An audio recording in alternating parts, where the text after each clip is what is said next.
सनातन धर्म श्री लक्ष्मी नारायण भगवान की, शंकर भगवान की, गुरु नानक देव की, सतगुरु टेवराम महाराज की, सतगुरु सर्वानंद महाराज की, सतगुरु शांति प्रकाश महाराज की, सतगुरु हरदास राम महाराज की, गुरुदेव भगवान की, सर्व संतन की, प्रेम प्रकाश मंडल की, अमरापुर दरबार की, अमरलोक दरबार की, गंगा मैया की, भारत मंडल की, निशक्कान गतरागदिश ज्ञानी कटूरं जगदेकवंदं अज्ञातलीनं इनवृत्तकाम श्री टेवराम शरणं परपरि, श्री टेवराम शरणं परपरि, सर्वानंद प्रदातारं सर्वानंद विकासिकं सर्वानंद तारांच श्री सर्वानंदं नमामि, श्री सर्वानंदं नमामि।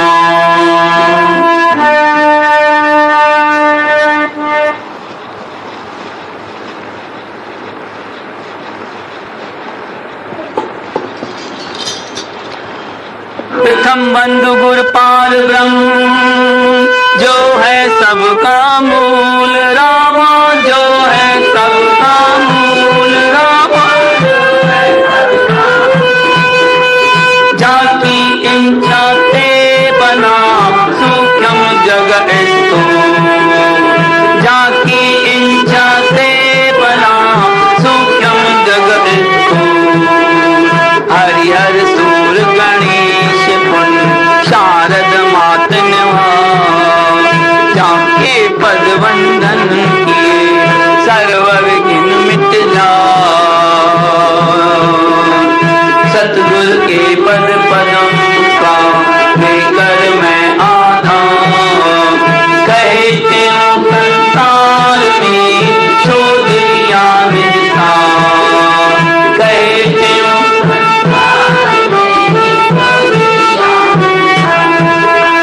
सावधान हो के सुनो प्रीतम प्रीत लगा, शिखर द्विज चूड़ाला की कथा कहूँ मैं का, शिखर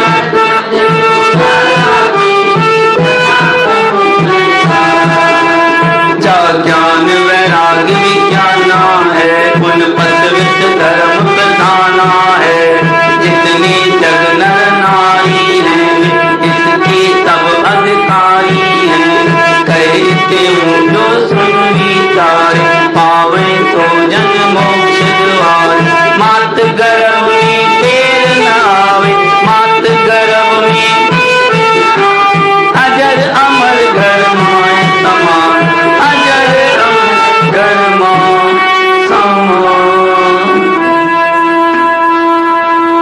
परम आदरणीय परम श्रद्धेय सतगुरुदेव महाराज, उनके समक्ष बैठे मेरे आत्मस्वरूप सत्संगियों, प्रेम से बोलो श्री राम, प्रेम से बोलो सतनाम साखी। सतगुरु सर्वानंद महाराज का आज अवतार का दिन है, गुरुवार। ऐसे हमारे परम श्रद्धेय सतगुरु महाराज, उन्होंने अपनी कर कमलों से ऐसी अद्भुत कथा शिखर ध्वज राजा की लिखी है, जो हमारे अंतर के पट को खोल देती है। लेकिन ये आई है योग वशिष्ठ, जिसमें वशिष्ठ भगवान श्री राम जी को और सतगुरु महाराज अपने शिष्यों को, प्रेमियों को समझा रहे हैं कि पहले तो अपने आप को जगाएं, फिर हमें गुरु महाराज मदद करेंगे। पहले हमको खुद को कदम बढ़ाना है, तभी संत महात्मा भगवान साथ देते हैं। ऐसी कोई नहीं साथ, किसी को भगवान को क्या पड़ी है, वो अपनी मस्ती में बैठा है, लेकिन हम आगे उसकी लगन होगी, उसकी तरफ एक कदम बढ़ाएंगे, अपने आप को जगाएंगे तो वो भी हमें साथ देगा। तो पहले अपने आप को जागृति करनी है, पहले अपने अंदर में उस गुरु के प्रति उसके सच्चा हृदय में सच्चा भाव लाना है, उससे प्रार्थना करके उस भक्ति को प्राप्त करना है। हे हे हे सतगुरु सर्वानंद, मुझे दो आत्म ज्ञाना। हे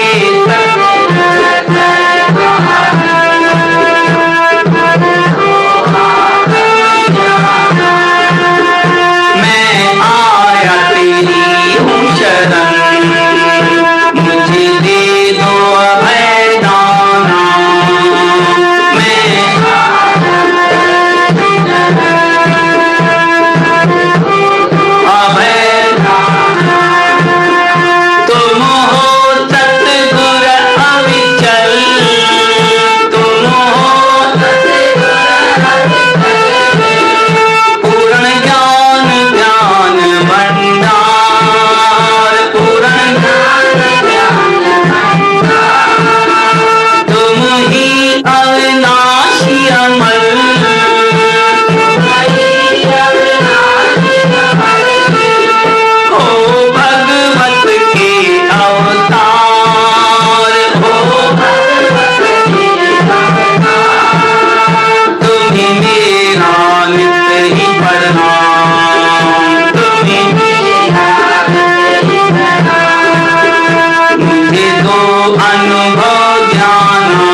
सतगुरु भगवान की जय।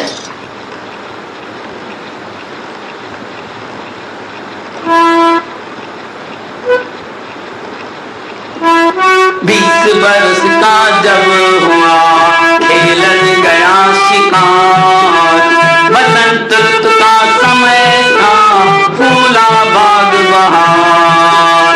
बसंत ऋतु का समय था फूला बाग बहार। राजा अपने बाग अंदर तब आके स्नान करा। उसी ताल के तट पर बनिया एक स्थान सुंदर बड़ा। हीरा मोती जड़िया जिसमें चारों दिश चिमकारी थी। भांत भांत के चित्र बने थे, शोभाता की भारी थी। नाना विधते फूल रहे तरु, बसंत ऋतु बड़ी भारी थी। तापर पंछी बोली बोल, लागत मन को प्यारी थी। मंद पवन सा लाग रहा था, अगर चंदन फुफकारी थी। भंवरा भंवरी भरम रहेगा, फूलों की फुलवारी थी। चलते चलते उसी महल में राजन आ प्रवेश किया। भांत भांत के भोग पदार्थ, भांत भांत भोग पदार्थ, महासुंदर अति देख लिया। ओ महासुंदर अति देख लिया। सतगुरु महाराज अपनी अमृतवाणी में उस राजा की कथा बता रहे हैं कि शिकार खेलने गया था। उस समय क्या थी? बसंत ऋतु की थी। बसंत ऋतु की ऐसी ऋतु है जैसे ये जीवन मानिश चोला बसंत ऋतु है, और इस मानिश चोले की जो जवानी है ना, वो बसंत ऋतु की जवानी समझो। बसंत ऋतु शुरू हुई, पहला मास बालापन, दूसरा मास जवानी का है बसंत ऋतु का। ऐसे जैसे बचपन हमारे जीवन का, फिर जवानी, ऐसी वो बसंत ऋतु का मौसम ऐसा था, बाग में बहार हो रही थी, फूल खिले हुए थे, खुशबू हो रही थी। राजा उस बाग के अंदर आके स्नान किया, उसी ताल पे बनिया एक सुंदर स्थान था।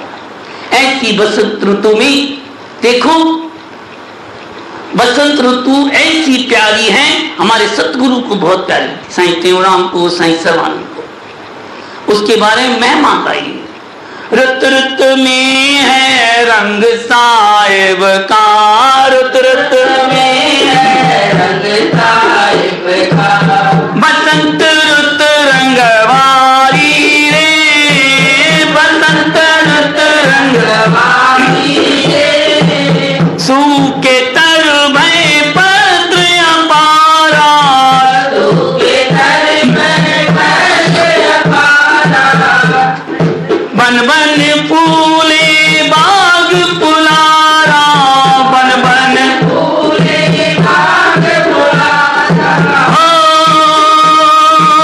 फूल रही फुलवारी रे, फूल रही फुलवारी रे, बसंत रुत है बहुत रसाली, बसंत रुत है बहुत रसाली, कहते हो भय संत सुखाली, कहते हो भय संत सुखाली, हो जाऊं बल बलहारी रे, जाऊं बल बलहारी रे, रुत रुत में है रंग साहिब का, रुत रुत में है रंग साहिब का, बसंत रुत आ बसंत रुत। प्रेम से बोलो सतनाम साखी।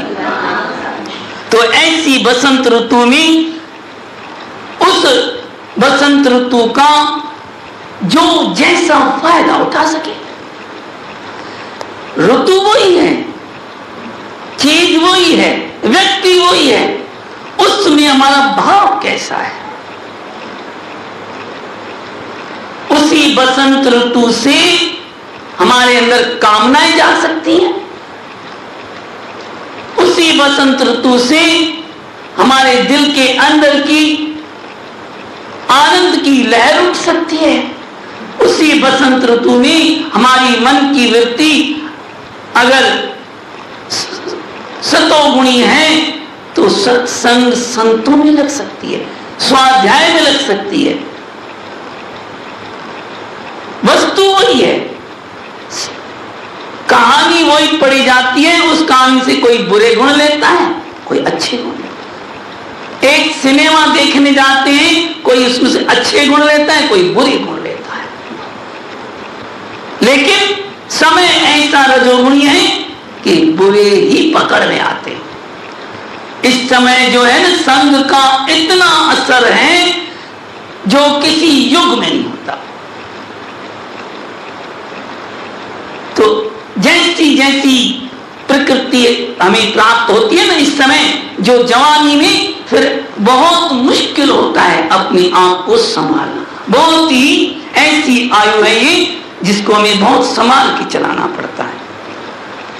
ऐसी ऋतु में मन की कामनाएं, उधर की वातावरण देखकर, ऋतु का ऐसा देखकर मन मचलता है, और संतों का फिर मन फिर आनंद में आ जाता है। उस ऋतु में उस परमात्मा की तरफ उनका मन जल्दी लगता है। प्रेम सोलो सतनाम साखी। तो राजा भी ऐसी बसंत ऋतु में स्नान करके अपने महल के अंदर आया। महल के जो अंदर में आया तो उसी ताल के तट पर बनिया एक सुंदर स्थान बड़ा, हीरे मोती जड़ियां चारों दिशा चमकारी थी। पुराने समय में सभी महलों में हीरे मोती लगे होते थे, उनसे उस कमरे की वैसी लाइट बन जले, उस लाइट से हीरे मोतियों से और ज्यादा लाइट चमक, तो ऐसे जगमगाते थे, ऐसा वातावरण बना देते थे कि देखते ही आंखों को आनंद आता था। भांति भांति के चित्र बने थे, शोभा ताके वहां बहुत ही आनंदकारी बस चित्र लगे हुए थे, ऐसे ऐसे चित्र जिसको देख के मन की कामनाएं जागती थी। प्रेम 16 सतनाम साखी। देखो हमारा मन है ना, जैसा ना उसको दिखता है उसको वो अंदर उतर जाती है, वैसी की जैसा संग मिलता है, जैसी दृष्टि, जैसी वातावरण, जैसे वस्तुएं, जैसे व्यक्ति सामने दिखते हैं, उसके संग के कारण वो उसमें रम जाता है। तो वहां भी ऐसे ऐसे चित्र लगे हुए थे कि कामनाएं, मैं राजाओं के महलों में फिर और कौन से चित्र लगे, ऐसे ऐसे प्रकृति के और अंदर और इस तरह के विचित्र चित्र और मनमोहक जो मन को आकर्षित करते, मन में इच्छाएं जगाते। जैसा हम चित्र देखेंगे, आजकल सिनेमा और कंप्यूटर के द्वारा जो हम फिल्में या चित्र देखते हैं, उसका कितना बुरा असर हो रहा है ये आपको अभी भी पता तो चल रहा है, लेकिन अभी भी उस पर पक्का निश्चय नहीं कर बुरे, ये बाद में जाके इसका पता चलता है। जो लोग अभी देखते हैं चित्र, उसका पता बाद में चलता है कितना है। उस दिन बताया था ना कि सारा दिन जो जो देखते हैं बच्चे और हम सिनेमा के या टीवी के, वो सारे चित्र हमारे अंदर वैसा का वैसा हमारा व्यवहार हो जाता है, वैसी वैसी हमारी क्रियाएं हो जाती हैं। देखो पहले चित्र देखेंगे हम, चित्र देख के वैसे विचार बनेंगे, वैसे विचार होंगे, फिर विचारों के द्वारा ऐसे उस क्रिया में आने की करेंगे कि ये क्रिया करें, ये वस्तु मिले मेरे को, ये भोग भोगूं मैं, इस तरह के सुंदर कपड़े पहनूं मैं, इस तरह का फैशन मैं करूं, इस तरह के बाल बनाऊं, इस तरह के इत्र कबीर में लगाऊं, इस तरह के जूते पहनूं, इस तरह की अनेक अनेक बातें इच्छाएं जागृत होती चली, इस तरह के भोग भोगूं, बहुत इच्छाएं जागती उन चित्रों को देखकर। अभी हमारे सतगुरु महाराज क्यों कहते थे कि घर में चित्र कौन से लगाओ? संतों की, गुरु की, भगवान की, उससे व्यक्ति सतोगुणी होगी। और चित्र होंगे हाथी घोड़ों के, पशुओं के जैसे आगे लगे हुए होते हैं, माइयों के, स्त्रियों के, तो उससे भाव भी तो वैसे ही बनेगा। सारी दुनिया भाव की बनी है हमारे, हम सब इस मन के भाव से अच्छे बनते हैं और बुरे बनते हैं। तभी हमारे सतगुरु स्वामी सदानंद बहुत कहते थे कि जितना हो सके चित्रों को सात्विक घर में लगाए। प्रेम सो सतनाम साखी। जैसे जैसे हम चित्र देखेंगे वैसा हमारा मन बनता है। ये अभी समझ में नहीं आता, बहुत गहरी बात है इसकी। लोग हैं ना बात को समझते नहीं है पूरी तरह। अब भगवान कृष्ण की मूर्तियां, भगवान कृष्ण को तो फोटो लगाओ घर में, बहुत अच्छा है, लेकिन मर्यादा के अंदर। हमारे साईं श्रवण महाराज कहते थे कि कृष्ण की मूर्ति में लगाओ तो मर्यादा वाली लगाओ। अब ऐसी मूर्तियां लगाती हैं राधा और कृष्ण की मर्यादा से बाहर की। ऐसी मूर्ति कभी थी ही नहीं, कभी इस पोजीशन में भगवान कृष्ण खड़े ही नहीं थे। अरे कृष्ण भगवान और राधा कितनी छोटी थी, 8 वर्ष का कृष्ण, वैसे फोटो। आज फोटो कितने बड़े बड़े दिखाते हैं, 30-25 साल का कृष्ण दिखा, 25 साल का, और 20-25 साल की रात, इतने बड़े फोटो, और वो भी मर्यादा से बाहर। तो ये क्या हमारे कामनाएं पैदा करेंगे ना। जहां भगवान की मूर्ति में फायदा करने वाली वहां नुकसान करे, अजीब बात है ना। तो मूर्ति लगाएं मर्यादा के अंदर। हम जैसा साहित्य पढ़ेंगे, खराब साहित्य पढ़ेंगे, हमारे विचार खराब बनेंगे, खराब चित्र देखेंगे, हमारे विचार खराब बनेंगे, उस तरह से हम बनते चले जाएंगे। तो अपने मन को, भावों को इस संग से ही हम खराब करते हैं। हम ऐसी चित्र बना रखें जो हमारे मन के अंदर भगवान के प्रति प्रेरणा करें। संसार के चित्र लगाएंगे ना हम तो संसार में ही चले जाएंगे, और भगवान के चित्र लगाएंगे, भगवान की तरफ ले जाएंगे। संसार के चित्र फंसाएंगे, भगवान के चित्र संसार से आजाद कर देंगे। प्रेम सूर्य सतनाम सखी। एक बार चित्र का बहुत महत्व है, इतना असर होता है चित्र, फोटो तभी गुरु महाराज की पूजा के लिए कहा गया। मन खींचता है, मन को स्थिर करता है चित्र। कई लोग नहीं मानते, आर्य समाज वाले इस बात को नहीं मानते, कहते हैं नहीं हम तो मूर्ति पूजा के खिलाफ हैं। एक बार क्या हुआ, आर्य समाज के कोई शिष्य थे, कार्यकर्ता, तो बात चली थी, यहाँ पर बहस हो रही थी, नहीं गलत है, मूर्ति पूजा नहीं होनी चाहिए। तो एक गुरु का वक्त था, अच्छा ठीक है तुम्हारी ये बात, तुम कह रहे हो तुम्हारी बात। अब वो एक अखबार लेके आया, उस अखबार में उनके गुरु दयानंद सरस्वती की फोटो थी। कहा भाई ये क्या है, कहा कागज है। उस फोटो पे हाथ लिखा, ये क्या है, कागज है। ठीक है कागज है, अच्छा रखता हूं नीचे, इसके ऊपर पैर रखो, कागज है ना, इसके ऊपर पांव रखो। इस फोटो के ऊपर घबरा गया, मुझ गया, क्या करवाऊं, मुझसे जवाब नहीं बच पाया। भाई तुम मूर्ति को नहीं मानते हो ना, पांव रखो।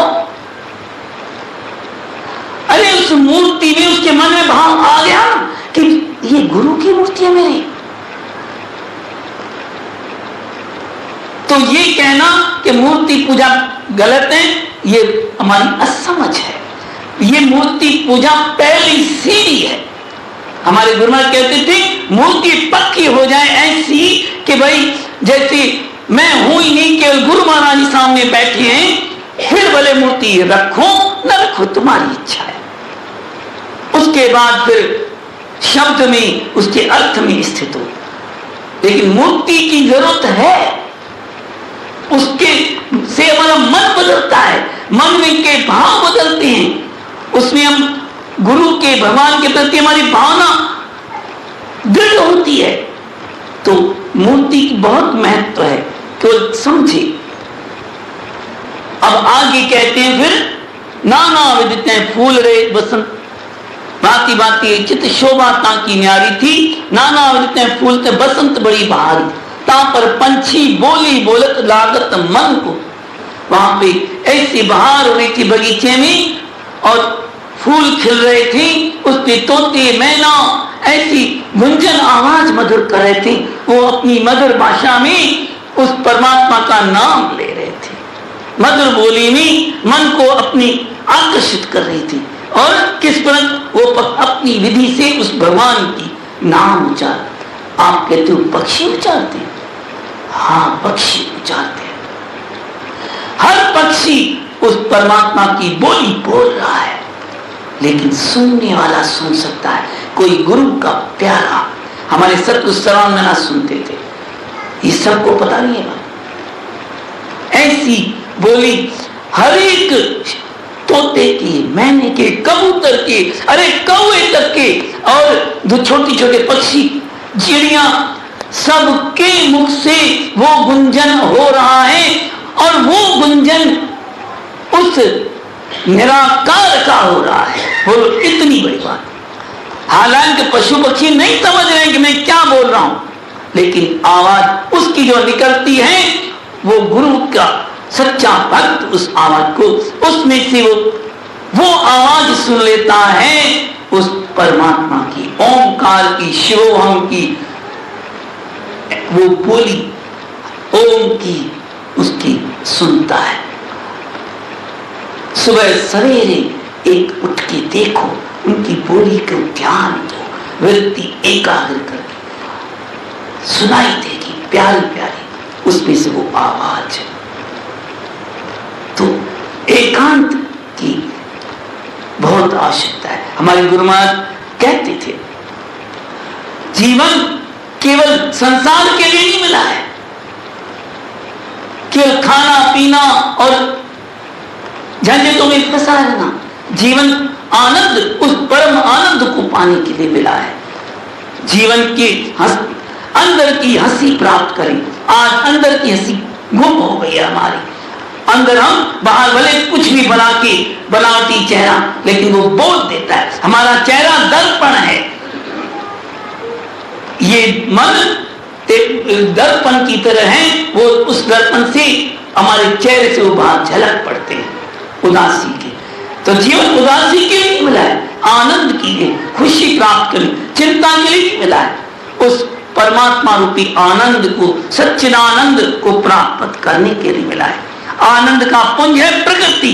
हम प्रकृति से दूर होते जा रहे हैं, प्रकृति को खत्म करते जा रहे हैं। देखो इतनी प्रकृति खिली पड़ी है। जब आप पहाड़ी स्थल में क्यों जाते हो, को आनंद आता है वहां पे? क्योंकि वहां प्रकृति का नजारे ज्यादा है। जितना प्रकृति के करीब जाएंगे समझो भगवान की तरफ करीब जा रहे हैं, जितना प्रकृति से दूर जाएंगे समझो भगवान से दूर जा रहे हैं। प्रकृति मतलब माया, प्रकृति और जीव और परमात्मा, ये तीनों अनादि है, ये हमेशा रहते हैं। तो जैसे ही प्रकृति के जितना करीब जाएंगे फिर जिज्ञासा जाके ये प्रकृति इतनी सुंदर कैसे बनाई, किसने बनाई, जागृति होती है। फिर परमात्मा की तरफ बढ़ते चले जाते हैं। हमारे सतगुरु स्वामी सर्वानंद महाराज की अब क्या महिमा कही जाए। वो तो इस एकांत के कहते थे 12 महीने में 11 महीना भले संसार के काम करो, 1 महीना उस अपने को एकांत के हवाले करो, गंगा मैया में जाकर बैठो, उधर हरिद्वार में उसके नजारे देखो, गंगा नदी के नजारे देखो, वहां पे उस एकांत में उस हरि का भजन करो, देखो कितना आनंद आता है। प्रेम से सतनाम साहिब। सबको नहीं मिलता है, लेकिन निकालेगा जो जिसको उस अपने परमात्मा के आनंद की प्राप्ति करनी होगी। तो हमें मन अंदर की इच्छा जगानी है।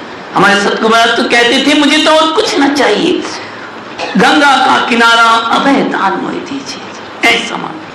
प्रेम से सतनाम सखी। चांदनी की यामनी में चमक रहे तारा, चांदनी की यामनी में चमक रहे तारा, सुर तरी तट नाम जपू, सुर तरी तट नाम जपू, चलत ठंडी धारा, चलत ठंडी धारा, सुनिए दीनानाथ जी अर्ज ये हमारा, सुनिए दीनानाथ जी अर्ज ये हमारा, अभयदान दीजिए, अभयदान दीजिए, पुन गंगा का किनारा, पुन गंगा का किनारा, सुनिए दीनानाथ जी, सुनिए दीनानाथ जी। प्रेम से सतनाम साखी। तो वहां पे क्या होता है, ऐसी चांदनी छटकी हुई होती है, तारे चमक रहे होते हैं, ठंडी धारा गंगा की चलती है, और कुछ नहीं चाहिए, न राज न ताज। हमारे गुरुमा लिखते हैं हमें एकांत चाहिए, तत्व का विचार करते रहो, जहां पे तीनों ताप को हरते हैं, चिंता किसकी नहीं रहे, बस उस आनंद में खोया रहूं। ऐसा अभय दान मुझे दीजिए, और कुछ नहीं चाहिए। तीन ताप, आध्यात्मिक, आदिभूत, आदि है, तीनों को ही हट जाए। चिंता ताकि कीजिए जो अनहोनी है, उसकी चिंता नहीं करें, जो होना है, जिसको कोई टाल ही नहीं सकता। शरीर मिला है, ये जाना है, ये तो मेहमान है। शरीर का देह अध्यास मिटाना है तो इस रजोगुणी चित्रों को छोड़ दो आज से। आप सबके घर में जो भी रजोगुणी चित्र है सबको हटा दो। अगर देह अध्यास हटाना है तो देह अध्यास हटेगा, पहले तमोगुण से रजोगुण, रजोगुण से सतोगुण की तो लाए, सतोगुण परमात्मा भगवान की तरफ ला करके गुरु के ऊपर छोड़ दे। गुरु फिर वो निराकार जो अनाम है, अरूप है, उसमें स्थित कर देगा। लेकिन बड़े तो सही, प्रेम सुरसत रैन दिवस करते रहूं दर्श एक तुम। पहले उस परमात्मा के गुरु के दर्श की प्यास तो जगाए, और जो देव तो संत का दीदारा। ऐसी कृपा करो गुरुदेव। रिद्ध न मांगो सिद्ध न मांगो, मांगो तुम ये निश्चित दर्शन संत का, कह कबीर मुझे हो। ऐसी सपने में भी वो सतगुरु आए, जिधर देखो उधर साईं तू ही नजर आए। ऐसी कृपा करो, ऐसा अभय दान दो कि कोई भयता, और इस संसार का कुछ भी नहीं चाहिए। तो समय इनकार कर रहा है। याद रखते हैं कि पंछी बोली बोलत लागत मन को प्यारी थी, मंद पान तान लग रही रज चंद्र का। चलते चलते उसी महल में राजा का प्रवेश किया।